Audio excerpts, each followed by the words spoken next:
If you have gray eyes, you already know the look you get. The double take. The question, wait, are your eyes blue or something else? That's because what you're carrying is one of the rarest eye colors on the planet. Rarer than green, rarer than almost anything else out there. And for centuries, nobody could really explain where it came from or why it exists at all. Doctors couldn't agree on it. Scientists barely studied it. It sat in the shadow of blue eyes, treated like a footnote instead of its own story.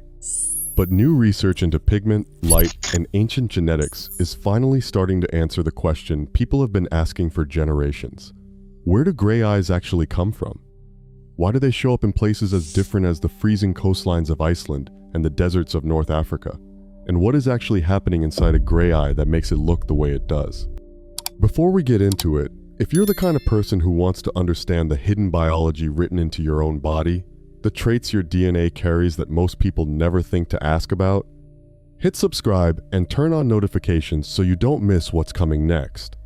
Now, let's get into the deep, hidden origin of gray eyes. Let's start with the numbers, because they tell you just how unusual gray eyes really are. Around the world, only about 3% of people have gray eyes, making them the second rarest eye color on Earth, just behind green. But that global number hides an even stranger detail. In the United States, gray eyes drop to less than 1% of the population. If you have them, you are, statistically speaking, standing in a room most people will never stand in. And this rarity is not some modern discovery. Scientists noticed something different about gray eyes a very long time ago. Back in 1843, long before anyone understood DNA, genes, or mutations, doctors created one of the first clinical scales ever used to classify the color of the human iris. It divided eye color into 5 categories: gray, blue, hazel, brown, and black.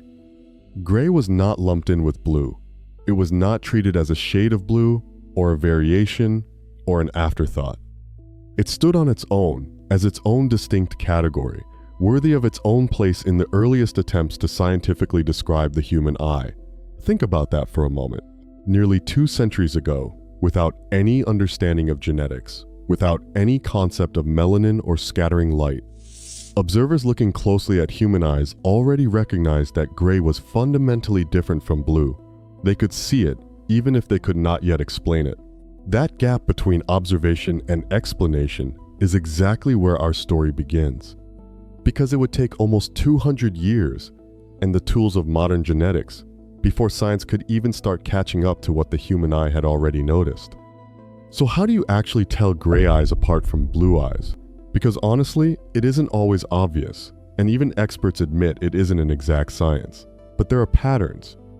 Gray eyes tend to carry a distinctly gray hue running through them, and they often have a slightly cloudy or misty quality that blue eyes don't share.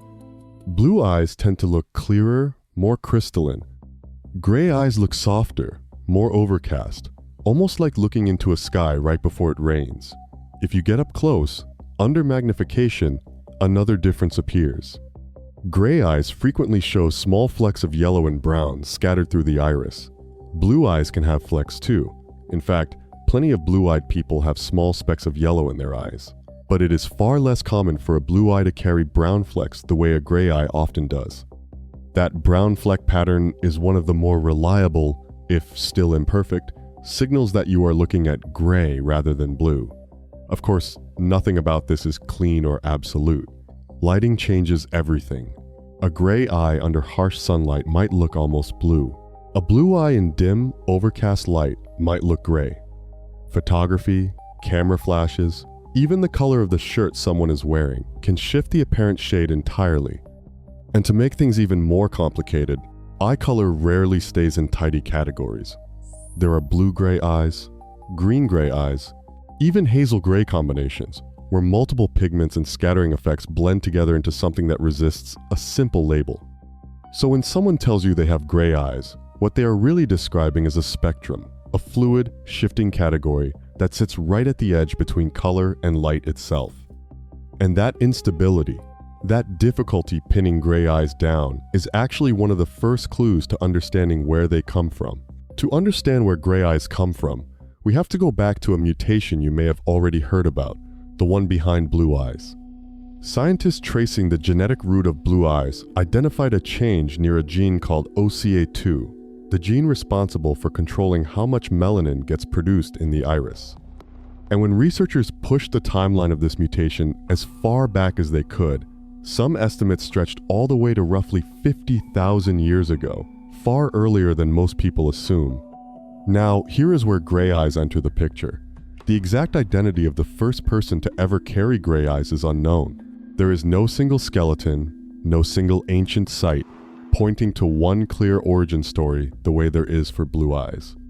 But the genetic fingerprint of gray eyes appears closely tied to that same OCA2 pathway, suggesting that gray eyes may share deep genetic roots with blue eyes, branching off from a similar ancient lineage rather than appearing out of nowhere on their own. This is part of why gray eyes are so difficult to pin down historically. They may not represent a separate, isolated genetic event, but rather a variation within the same ancient story that gave the world blue eyes in the first place, only pushed even further into a rarer, more extreme reduction of pigment. If blue eyes were already an accident, gray eyes may be an accident layered on top of an accident, a further drift away from the ancestral brown that once colored every human iris on Earth. And because this mutation reaches back tens of thousands of years, long before written history, before agriculture, before most of the migrations we can trace, gray eyes carry with them an origin story that is, in some ways, even older and even harder to fully untangle than the one hiding behind blue eyes. So where in the world do gray eyes actually show up today? The pattern is stranger than you might expect, because it doesn't follow one simple geography. Gray eyes appear at noticeably higher rates among the Shawiya people of Algeria in northwest Africa, a population with deep roots in the region. They also appear with elevated frequency across the Middle East, Central Asia, and South Asia, regions spread thousands of kilometers apart, with very different climates, languages, and histories. At the same time, gray eyes show up at relatively high rates in parts of Europe as well, especially in Norway, Iceland, Sweden, Ireland, and Finland, some of the same northern countries famous for their concentration of blue eyes. This creates a genuinely strange map. On one hand, you have gray eyes clustering in cold, dim northern countries, where sunlight is scarce for much of the year. On the other hand, you have gray eyes appearing in hot, sun-drenched regions like Algeria and the Middle East, places that share almost nothing climatically with Scandinavia.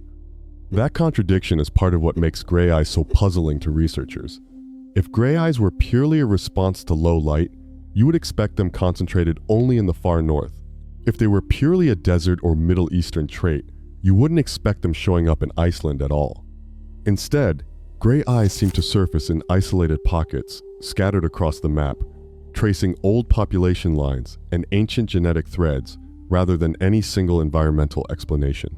It's a pattern that hints at something older and more complicated than climate alone, something written deep into specific bloodlines long before those populations ever settled into the regions where we find them today. Long before science had any language for melanin or genetics, gray eyes were already being noticed and mythologized. In ancient Greece, the goddess Athena, the deity of wisdom and strategy, was frequently described and depicted as having gray eyes. Her name, drawn from the city of Athens itself, became linked over centuries to that same pale, piercing gaze. Gray eyes weren't just an unusual physical trait to the ancient world. They became symbolic, associated with intelligence, clarity, and a kind of sharp, penetrating insight. It's worth pausing on that. In a world without genetic science, without any understanding of melanin concentration or light scattering, people still noticed that gray eyes were different, rare, and somehow significant enough to attach to one of their most important deities. That kind of cultural memory doesn't happen by accident.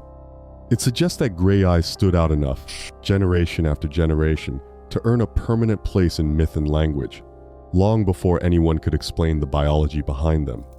And this is where the story starts to matter, because that same rarity, that same standout quality that inspired ancient myth, may also be part of the reason gray eyes survived and persisted at all. tucked into isolated communities scattered from the mountains of Central Asia to the coastlines of the North Atlantic. Now, before I get into the last stretch of this story, if you want to look at your own results and see where gray eyes fit into your bloodline, I put a full 3-volume PDF bundle over at the OriginDNA website. It shows you how to read your raw data and find matches beyond what Ancestry or 23andMe tell you. Link is in the description, but stay right here, because what comes next is the part most people completely miss. So what is actually happening inside a gray eye to make it look the way it does? One leading theory is simple. Gray eyes may have even less melanin than blue eyes, and in some cases, close to none at all. Melanin, the same family of biomolecules that determines the color of your skin and hair, is also responsible for how much pigment shows up in your iris. Less melanin means less pigment, and less pigment means a lighter, paler result.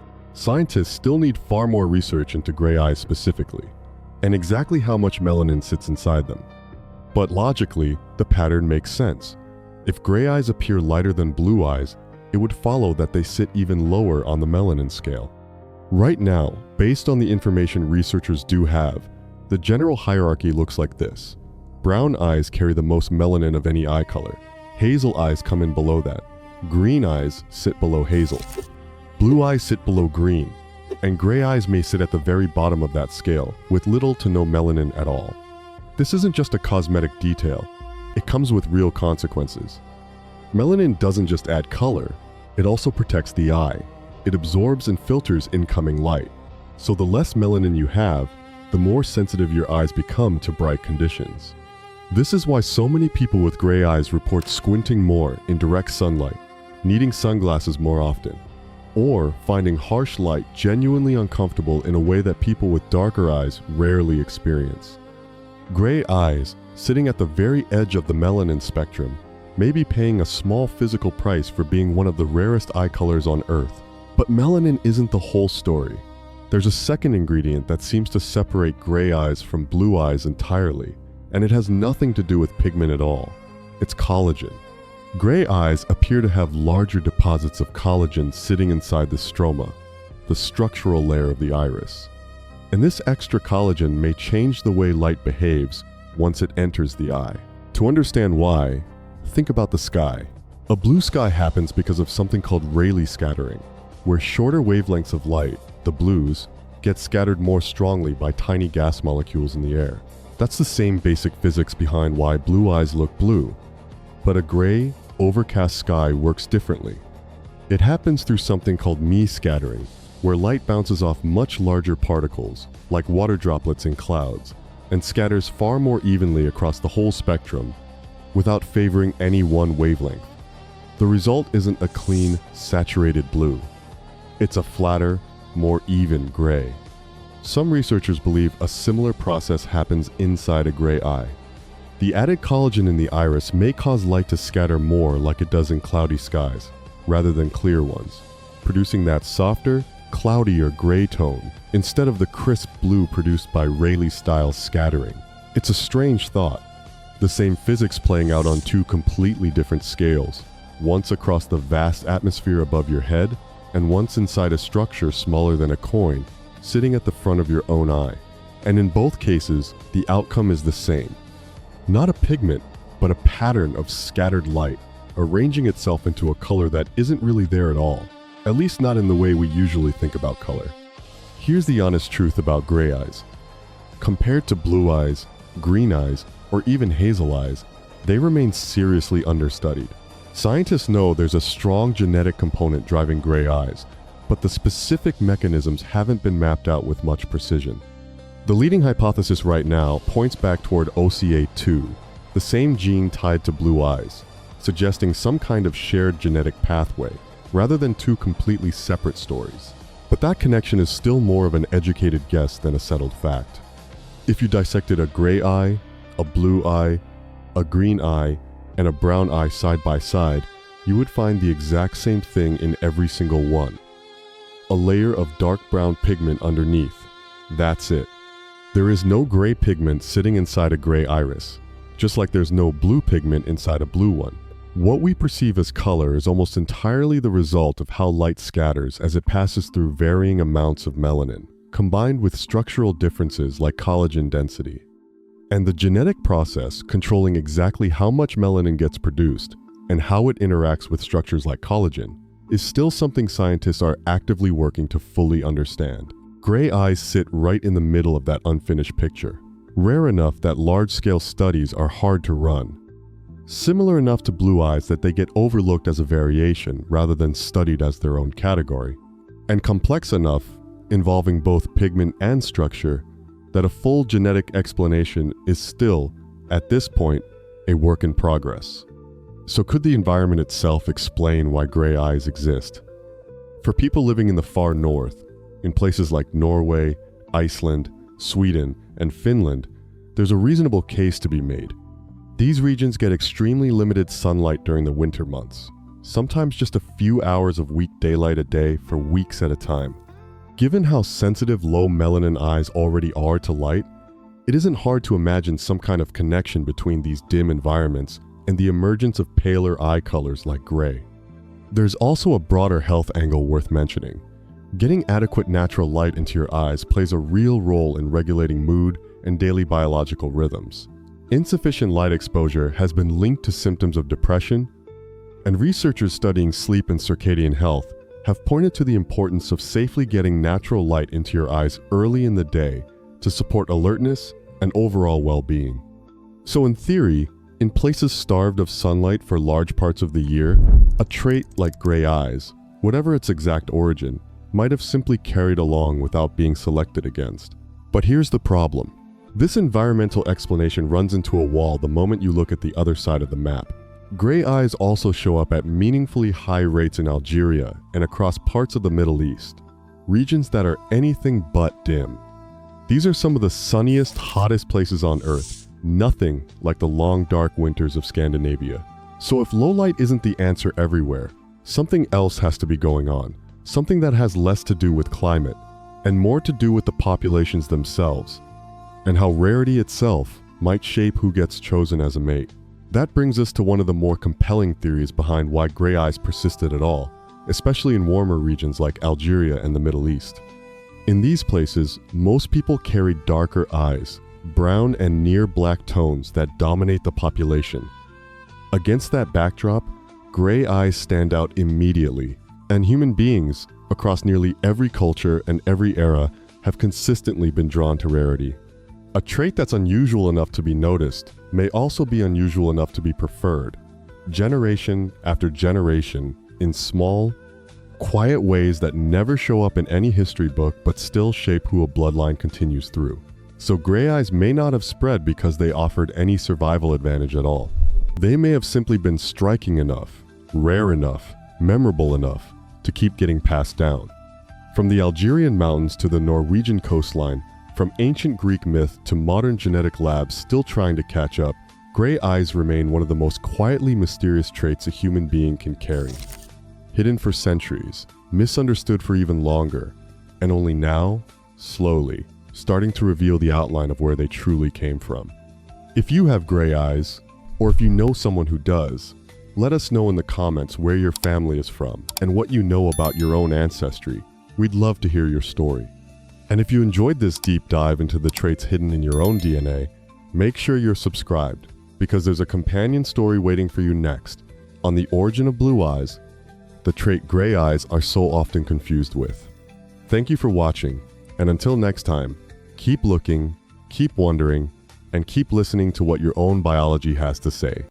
Thanks for watching. Before you head out, don't let your DNA profile just sit there collecting digital dust. Tap the link in the description to download your ebook and finally make sense of it all tonight.